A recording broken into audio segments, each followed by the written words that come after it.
Olá pessoal, estamos iniciando nossa terceira aula do curso de Modelagem e Análise de Sistemas Dinâmicos.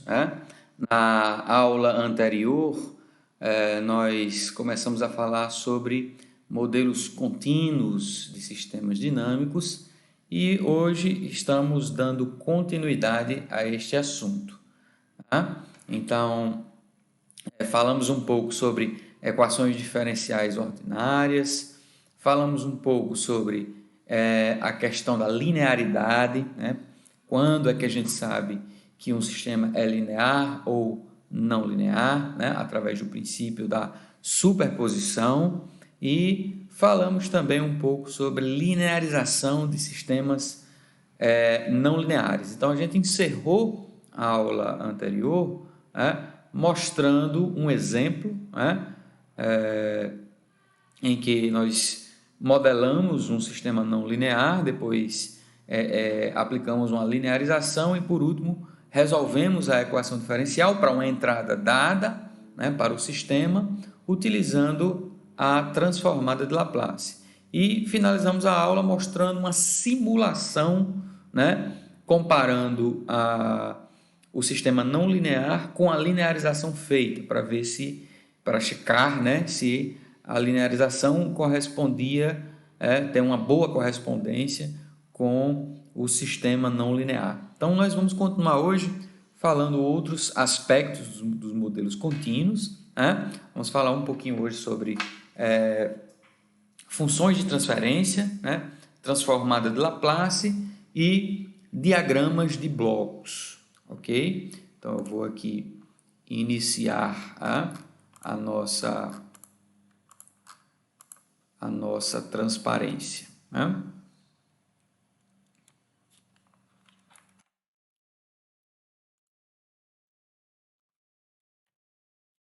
muito bem. Então, o que seria a função, qual é o conceito, qual a ideia, de função de transferência, Então, a função de transferência ela é a relação entre a transformada de Laplace da variável de saída e a transformada de Laplace da variável de entrada, com todas as condições iniciais assumidas como nulas. Então, funções de transferência elas são definidas apenas para sistemas lineares e invariantes no tempo. Então, a função de transferência de um sistema ela pode ser obtida a partir da EDO que descreve aquele sistema, considerando as condições iniciais daquela equação diferencial ordinária como nulas, assumidas como nulas. Então, na análise de sistemas dinâmicos, a transformada de Laplace, então, quando a gente está analisando os sistemas dinâmicos, se observa o comportamento da saída desse sistema para uma determinada entrada. Então, isto equivale a encontrar a solução da EDO linear que modela o sistema para uma determinada condição inicial. Então, uma ferramenta muito poderosa matemática que auxilia a resolução de EDOs lineares é a transformada de Laplace, que a gente vai rever agora. Então, o que a transformada faz?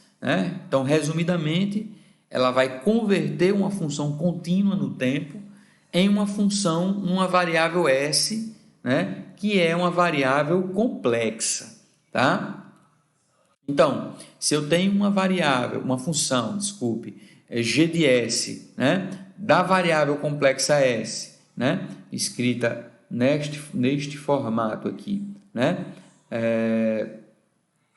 esta função ela é racional, a gente diz que g de S é racional se ela pode ser escrita como a divisão de dois polinômios nessa variável complexa S.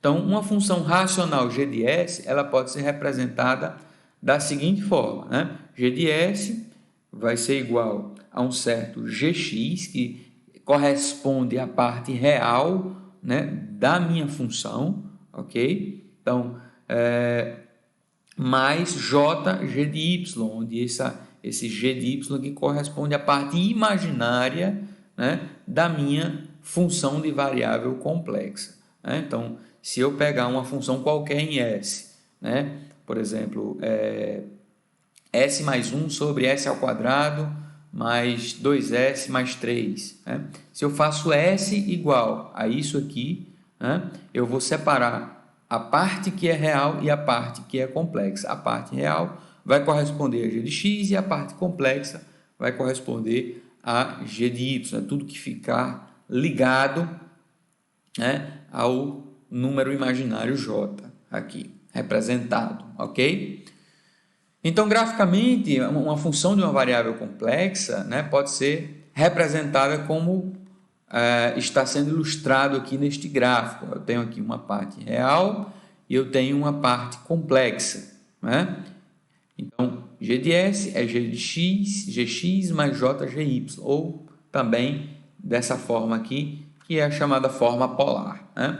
Onde aqui nesse eixo eu tenho a parte real, né, de G de S, e aqui eu tenho a parte imaginária de G de S. Né? Conhecidos aqui, obviamente, o módulo de G de S e o ângulo de G de S. Tá? Então, a transformada de Laplace, por definição, né, se eu tenho uma função f de t com t maior ou igual a zero, define-se a transformada de Laplace desta função do tempo aqui como sendo uma função complexa, f de s, obtida da seguinte forma. Então, estou aqui aplicando a definição da transformada de Laplace, né? Então, uma integral na qual eu tenho, dentro desta integral, f de t que multiplica e elevado a menos st dt, em que s, para mim, é a minha variável complexa que é introduzida pela transformada. Tá? Então, sob certas condições, podemos também definir a transformada de Laplace inversa, né? Então, eu posso, a partir de f de t, a partir de f de s, aplicar uma transformada inversa e voltar até f de t, né?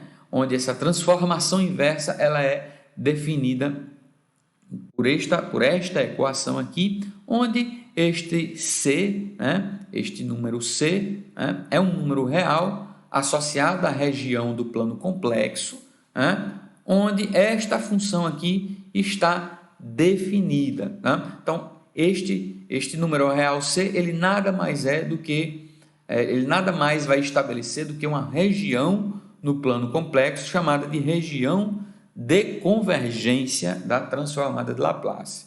Então, dentro dessa região, né, as funções f de t e f de s estão ligadas de maneira biunívoca. O que isso significa? Significa que para todo f de t, né, eu vou ter uma única correspondência em f de s e a recíproca também vai ser verdadeira. Para cada f de s, eu vou ter um único correspondente em f de t, né, desde que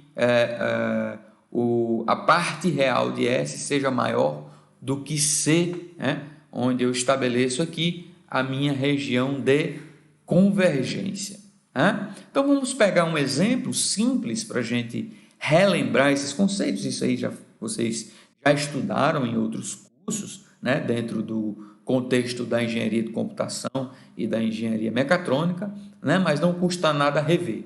Né? Então, neste exemplo aqui, o objetivo é calcular a transformada de Laplace dessa função aqui, né? E determinar a região de convergência. Né? Então, para efetuar este cálculo dessa transformada, eu vou aplicar a definição, né, de transformada.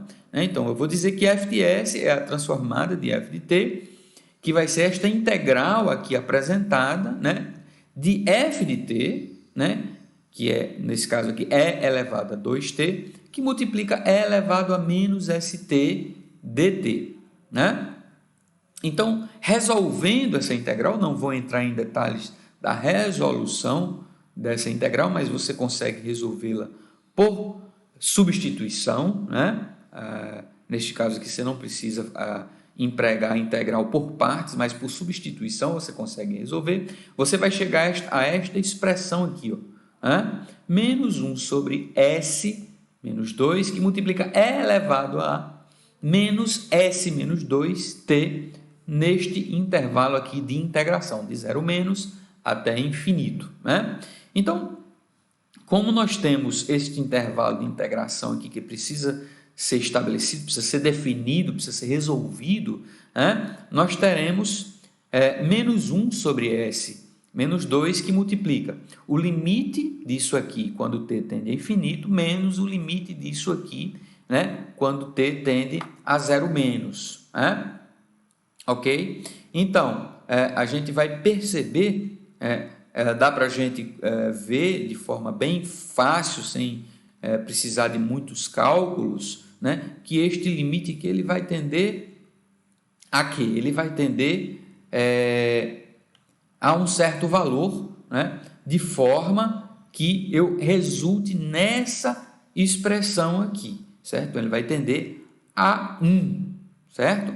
Então, quando quando calcularmos isso aí, tá? A gente vai perceber que este limite vai tender a 1, de forma que esse resultado fique dessa forma aqui, neste formato aqui, certo? Então, percebam que o resultado, né, da transformada, ele vai depender deste limite aqui, né? E a gente precisa estar muito atento, por quê? Porque S é uma variável complexa, a gente tem que estar lembrado que S é uma variável complexa, certo? Ou seja, a gente precisa lembrar desta identidade aqui, ó, que diz que o módulo de E elevado a menos J ômega t, né, é o módulo disso aqui que é igual a 1.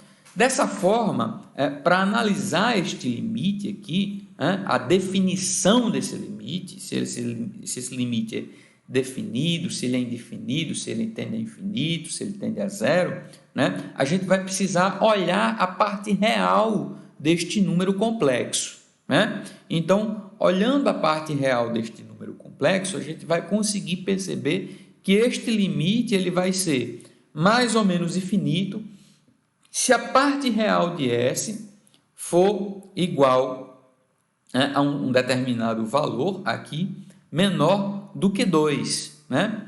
A gente vai perceber também que este limite ele vai ser indefinido, né, para a parte real de S igual a este valor aqui, igual a 2, né? E ele vai ser igual a zero, esse limite vai tender a zero se a parte real de S, né, for maior do que 2, certo?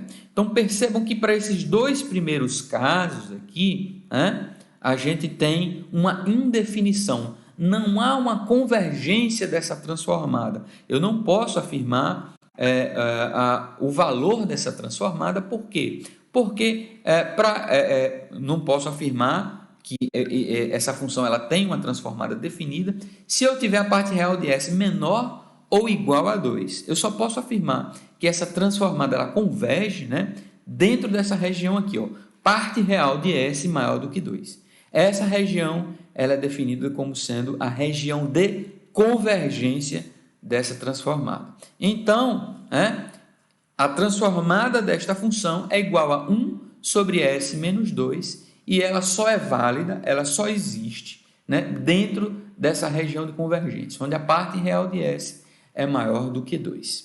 Ok? Então, fizemos essa breve recapitulação do conceito, né, da conceituação da transformada de Laplace. Ok? Vamos agora falar um pouco, né, sobre, voltando aqui ao conceito de função de transferência, vamos falar um pouco, vamos aplicar, né, o conceito de função de transferência àquela equação diferencial do circuito elétrico, RLC, que vimos na aula anterior, certo? Então, na aula anterior, falamos um pouco sobre, resolvemos um circuito RLC, tá? E vamos aplicar agora o conceito de transformada. Então, qual é o conceito de função de transferência? Desculpe. Então, qual é o conceito da função de transferência, né? Então, eu vou aplicar a transformada de Laplace aqui, ó, na esquerda, né, na parte esquerda da minha equação diferencial ordinária e também do lado direito da minha equação diferencial ordinária. Então, a entrada dessa equação é a corrente no circuito, é a fonte de corrente, e a saída é a tensão nos elementos, né? Então, considerando, né, as condições iniciais como nulas, né, que é a definição de função de transferência requer isso, né, eu vou ter que, né, então, a transformada de C, que multiplica V ponto, né, isso aqui vai ser igual a C, que multiplica S, V de S, em que V de S é a transformada de Laplace de V. Né? Então, se as condições iniciais não fossem nulas, eu teria mais algumas coisas aqui, né, que a gente viu na aula passada também. No entanto, como elas são nulas, eu não tenho mais nada aqui. Eu simplesmente, a transformada de Laplace disso é C, que multiplica S, V de S. Mais 1 sobre R, que multiplica a transformada de Laplace de V, que é V de S, mais 1 sobre L, que multiplica a transformada de Laplace da integral de V. Então, a transformada de Laplace da integral de V dt, considerando condições iniciais nulas, é V de S sobre S. Isso aqui é igual a I de S. Né? Então, o que eu vou fazer agora? Eu vou isolar V de S, né? E vou relacionar V de S com I de S. Então, quando eu relaciono V de S com I de S, eu obtenho esta função racional aqui, que corresponde à função de transferência desse sistema, né? Que está relacionando quem? A transformada da variável de saída, que é a tensão, com a transformada da variável de entrada, que é a corrente, né, desse circuito elétrico, da fonte de corrente desse circuito elétrico. Ok? Então, de uma forma bem geral, né, considerando um sistema linear e invariante no tempo, né, eu vou ter esta equação diferencial ordinária, né, onde eu tenho a enésima derivada de y, né, então eu tenho a derivada de n de y, a derivada n menos 1 de y, né, até a derivada primeira de y mais a própria variável y. Isso aqui vai ser igual a um certo B0 que multiplica a enésima derivada de u, que é a entrada do sistema, né? A enésima menos 1 a derivada de u, e assim por diante, sendo n um número maior ou igual a m. Né? Então, esta condição aqui ela é estabelecida, né, por uma questão de causalidade. A gente vai ver mais na frente que se tivéssemos um número m, né, por exemplo, maior do que n, né, a gente perderia aqui a relação de causalidade nesse sistema. Então, como estamos trabalhando com sistemas físicos, né, os sistemas físicos eles são causais, então a gente está impondo essa restrição por este motivo. Então, quando a gente aplica a transformada de Laplace à esquerda da equação e à direita da equação, a gente vai, ou seja, a transformada de Laplace na saída e a transformada de Laplace na entrada, a gente vai obter isso aqui. Lembrando que todas as condições iniciais são nulas, tá? Então, eu vou ter este polinômio aqui no numerador e vou ter este polinômio aqui no denominador, ok? Então, isso aqui corresponde à função de transferência desta equação aqui, ok? Tá? Então, algumas observações sobre a função de transferência. Primeira observação, a função de transferência de um sistema é um modelo matemático, no sentido que constitui um método operacional de expressar a equação diferencial ordinária que relaciona a variável de saída à variável de entrada. Então, eu estou relacionando essas duas variáveis, né? Então, a função de transferência é uma propriedade intrínseca do sistema, né? Então, independe da magnitude e da natureza do sinal de entrada ou função de excitação desse sistema, certo? Então, a partir da função de transferência, eu posso, por exemplo, analisar a saída desse sistema, né, considerando qualquer função de entrada. Então, eu posso analisar, por exemplo, a saída desse sistema aplicando uma entrada do tipo degrau, aplicando uma entrada do tipo rampa, aplicando uma entrada do tipo parábola e por aí vai. Outra observação, a função de transferência inclui as unidades necessárias para relacionar o sinal de entrada ao sinal de saída. No entanto, ela não fornece qualquer informação no que diz respeito à estrutura do sistema. Então, eu tenho funções de transferência idênticas para sistemas diferentes, né? Por exemplo, a função de transferência que relaciona tensão com a corrente daquele circuito RLC que vimos na aula anterior é a mesma função de transferência daquele sistema massa-mola amortecedor viscoso, quando nós consideramos como entrada a força e como saída a velocidade. É a mesma função de transferência. Então, eu não tenho nenhuma informação na função de transferência a respeito da natureza daquele sistema. Ok? Se uma função de transferência ela é conhecida, a saída do sistema ou a resposta do sistema, ela pode ser estudada para vários tipos de entrada. A gente já falou isso aqui, com vistas ao entendimento da dinâmica do sistema. Outra observação, se uma função de transferência ela é desconhecida, há metodologias de obtenção da mesma de forma experimental, que não é o objetivo desse curso aqui. No entanto, eu posso obter essa função de transferência também através das relações fenomenológicas. Também isso vai ser visto com mais detalhes na segunda unidade. Outra observação importante sobre funções de transferência. As raízes do numerador do polinômio,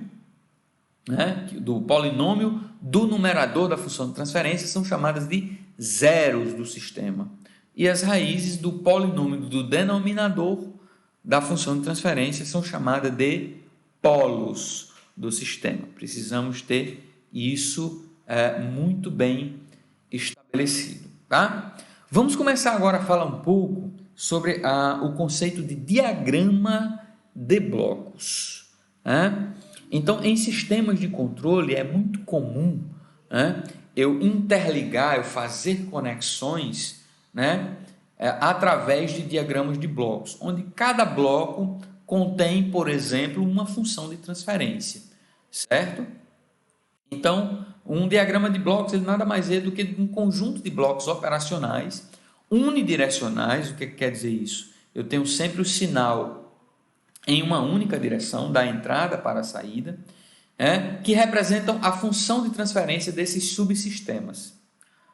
Então, a interligação dos blocos é realizada de forma a expressar relações de interdependência das variáveis dentro do sistema. Ok? Então, se eu tenho um diagrama de blocos bem complexo, cheio de realimentações, cheio de derivações, é muito comum que eu utilize técnicas de redução deste diagrama de blocos. Com que objetivo?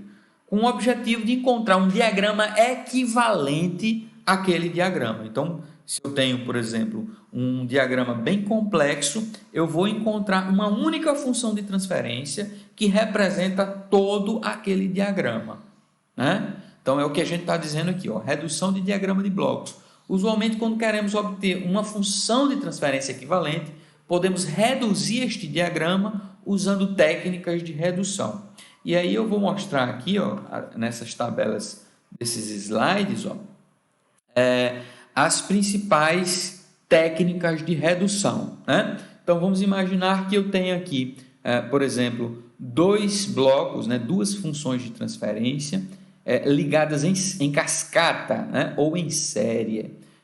Então, eu tenho aqui um diagrama cuja função de transferência correspondente dele é G1. Eu tenho como entrada um sinal X1, como saída um sinal X2, que é a entrada do outro bloquinho, cuja função de transferência é G2. E a saída de G2 é o meu sinal G3.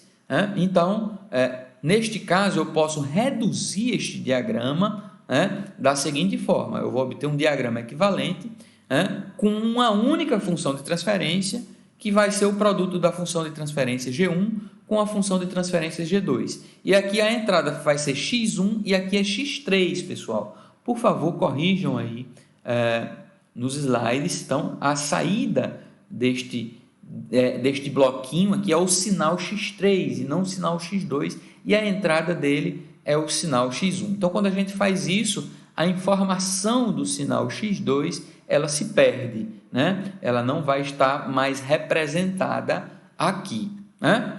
Uma outra possível combinação que eu posso fazer com os meus bloquinhos, né, é combinar eles em paralelo. Né? Então, eu tenho um sinal x1 ó, que alimenta uma função de transferência g1, ok? E que também alimenta uma função de transferência g2. E as saídas dessas funções de transferência, representadas aqui nesses blocos, elas são somadas ou subtraídas. Né? Eu tenho essa saída mais essa saída aqui, gerando um sinal x2, ou essa saída menos essa saída aqui, gerando um sinal x2. Né? Então, quando eu tenho esta representação aqui, em termos de diagrama de blocos, eu posso encontrar o diagrama equivalente, né? Onde eu terei uma função de transferência única, que será a soma dessas funções ou a subtração delas. Então, será G1 mais G2, caso esse sinal seja positivo, ou será G1 menos G2, caso esse sinal aqui seja negativo. Né? E a entrada deste bloquinho é o sinal x1 e a saída dele é o sinal x2. Então, essa é uma outra possível redução que a gente pode impor ao nosso diagrama de blocos. Eu posso também mover um somador, eu posso ter um somador aqui, ó. Então, neste caso, eu tenho um sinal x1 entrando numa função de transferência de g, né? E a saída desta função aqui, né, ela vem para um somador, né? E a saída, esse sinal de saída aqui, ele é somado com o sinal x2, certo? Produzindo um sinal x3 aqui. Tá? Então, eu posso, por exemplo, pegar, né, este somador e movê-lo para antes desse bloco aqui, né? Sem problema nenhum. Então, eu fiz o movimento, né? Eu movi este somador que estava aqui para cá. No entanto, eu tive que impor um novo bloquinho aqui, ó, cuja entrada é o sinal x2, né? Cuja função de transferência deve ser 1 sobre g. Né? Então, quando eu faço isso, eu permito esta mudança, né, deste somador para antes do bloco. Da mesma forma, eu posso mover um somador para depois do bloco. Né? Então, eu tenho aqui um somador, né? Esse sinal aqui x1 está sendo somado com o sinal x2, né? E eu quero mover este somador para depois desse bloquinho cuja função de transferência é g.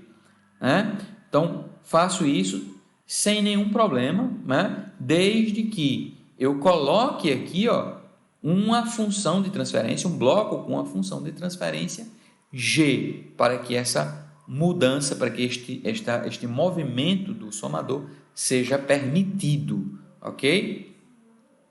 Eu também posso mover derivações. Então, derivações nos diagramas de bloco, elas são muito úteis para informar que um determinado sinal está sendo levado para uma outra parte do sistema, para um outro somador, tá? Ou para alimentar um outro bloco, né? Então, derivações são muito úteis. E eu posso mover essas derivações, né? Então, por exemplo, eu tenho este bloquinho aqui, cuja função de transferência é g, um sinal de entrada x1, sinal de saída x2. Então, eu estou levando o sinal x2 através de uma derivação para qualquer outra parte do meu diagrama de blocos.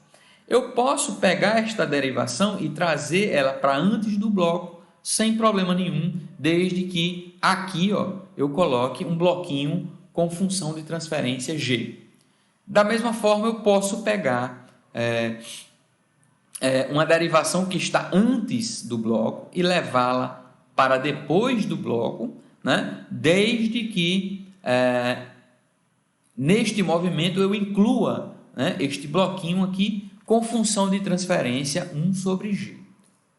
E a última redução que a gente pode impor é a eliminação de uma realimentação, de uma malha fechada, né? De um laço realimentado. Né? Então, neste caso aqui, a realimentação ela pode ser positiva, né? Quando eu tenho aqui o sinal de mais e aqui o sinal de mais, e eu posso ter uma realimentação negativa quando eu tenho aqui o sinal de mais e aqui o sinal de menos, né? Então, eliminar este laço aqui corresponde a achar uma função de transferência equivalente de forma que eu tenha um único bloquinho, né, cuja entrada seja x1, esse sinal que está aqui entrando no somador, e cuja saída seja x2, certo? Então, como é que eu faço isso? Este bloquinho ele tem que ter a seguinte função de transferência. Eu tenho que ter g que divide, né, g sobre 1 menos ou mais o produto de g por h. Então, perceba que se este sinal aqui ele é positivo, né, aqui o sinal deve ser negativo.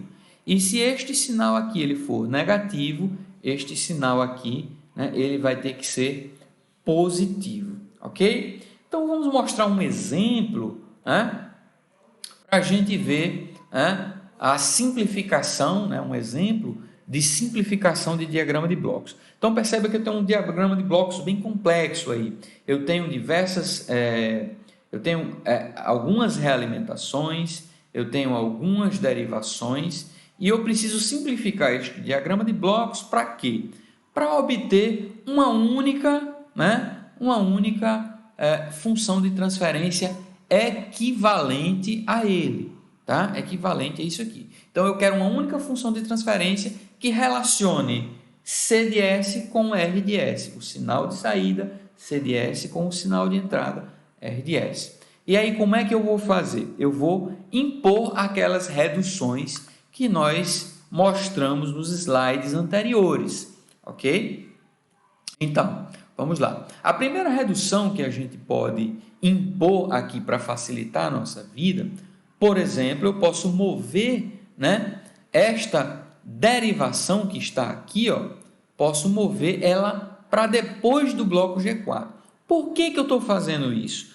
Quando eu faço isso, tá, eu consigo ter um laço aqui bem estabelecido, ó, um laço bem estabelecido, e eu posso eliminar esse laço. Do jeito que está aqui, eu não posso eliminar esse laço, por quê? Porque se eu eliminar a informação deste sinal aqui, ó, este sinal V6, ele vai desaparecer, e ele não pode desaparecer, por quê? Porque ele é a entrada desse bloco, ok? Então, quando eu movo ele para cá, eu estou informando, eu estou criando uma configuração de forma que o meu bloquinho H2 ele não precisa mais desse sinal V6, tá? Então, o que é que eu faço? Eu vou mover ele para cá.